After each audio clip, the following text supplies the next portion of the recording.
Hello everyone. तो आज हम फिर से आ चुके हैं द लीजेंड ऑफ हनुमान का एक और एपिसोड लेके। सीजन 1 ऑलमोस्ट खत्म होने वाला है और इस समय वीडियोस पे बहुत अच्छी रीच नहीं आ रही है, सो प्रोबेबली सीजन 1 को ख़त्म करके मैं इस सीरीज़ को आगे और कंटिन्यू ना कर पाऊँ, क्योंकि अगर व्यूज़ आते तो मैं इसको डेफिनेटली आगे और एक्सप्लेन करती। तो बिना किसी देरी के इस एपिसोड को करते हैं शुरू। तो एपिसोड की स्टार्टिंग में हमें ये बताया जाता है कि माता की शक्ति कितनी बड़ी होती है और अगर माँ चाहे तो कुछ भी कर सकती है और वो अपने बच्चे के लिए क्या क्या नहीं कर जाती। और हमें ये भी बताया जाता है कि माता के बहुत सारे रूप होते हैं, कभी वो माँ दुर्गा बन जाती है तो कभी माँ काली, उसे जो करना पड़े अपने बच्चे के लिए वो हर चीज़ करती है। फिर यहाँ से होता है प्रेजेंट का सीन शुरू, जहाँ पे भगवान राम तपस्या कर रहे होते हैं और लक्ष्मण जी भी यहाँ पे आते हैं और बोलते हैं कि पता नहीं भाभी की खोज कब तक पूरी होगी। तो प्रभु श्री राम बोलते हैं कि मुझे हनुमान की शक्तियों पर पूरा भरोसा है। फिर हमें फ्लैश होता है द लीजेंड ऑफ हनुमान। यहाँ से सीन शिफ्ट होता है और हमें दिखाया जाता है वानर सेना को, जहाँ पे जब इनको पता चल जाता है कि माता सीता समुद्र पार लंका में है तो नल और नीर एक नाव बनाते हैं, जो कि देखते ही देखते उनकी आंखों के सामने ही टूट जाता है।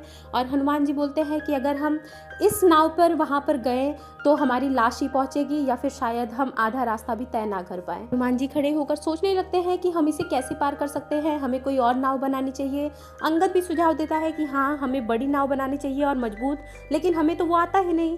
तो जामवंत काका बोलते हैं कि ज़रूरी थोड़ी है कि तुम लोग नाव बनाकर ही समुद्र को पार करो। हनुमान, तुम एक वानर हो, तुम छलांग लगाकर भी समुद्र को पार कर सकते हो। तो हनुमान जी बोलते हैं कि ये समुद्र है, कोई नाला नहीं कि मैं छलांग लगाकर पार कर लूँगा।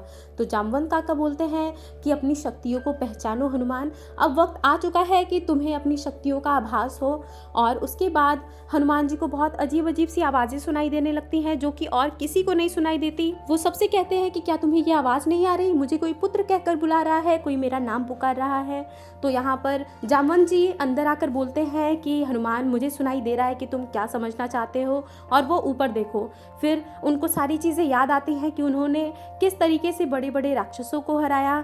जामवंत जी बोलते हैं कि जो तुमने कर दिखाया है, तुम एक बार फिर से सोचो कि वो क्या कोई कर पाता। हनुमान जी सच में सोचने लगते हैं तो उनको ये आभास होता है कि उन्होंने बहुत बड़ी बड़ी चुनौतियों का सामना किया है और बहुत सारे राक्षसों को हराया है, यानी कि उनमें कुछ तो खास बात है। जामवंत जी उनको याद दिला रहे होते हैं कि देखो किस तरीके से बचपन में तुम्हारे साथ क्या क्या हुआ था, तुम इतने शूरवीर, इतने महान हो, तुम्हारी शक्तियाँ तुमसे ले ली गई थी ताकि तुम अपने बाल्यावस्था में नटखटपन में किसी का कुछ अहित ना कर बैठो। फिर उनको अपने बचपन का एक वाक्य याद आता है, जब वो आम के लिए जिद करते हैं और वो सूरज भगवान को देखकर बोलते हैं कि मुझे यही आम चाहिए। तो अंजना माता बोलती हैं कि अरे मजाक मत करो, तुम दूसरे आम तोड़ लो।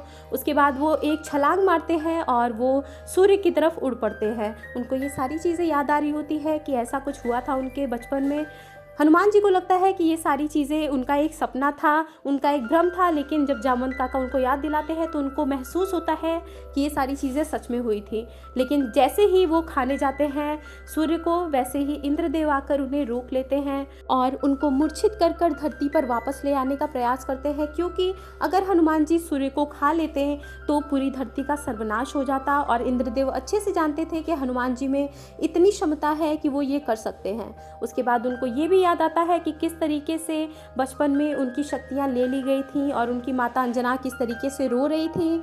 ये सारी चीज़ें उनको लगता है कि उनका सपना था, लेकिन जामवंत जी बोलते हैं कि नहीं, ये सारी बातें सच थी। तब हनुमान जी को महसूस होता है कि हाँ, वो सच में गौरवशाली है और कोई तो शक्ति है जो उनके पास है। फिर अचानक से एक आवाज़ आती है और तूफान उठने लगता है, जो कि अब सबको दिख रहा था। एक बिजली की तार गिरती है समुद्र के अंदर और उनको पुत्र कहकर कोई पुकारता है। हनुमान जी बोलते हैं कि तुम कौन हो, सामने आओ, मुझे अपना परिचय दो।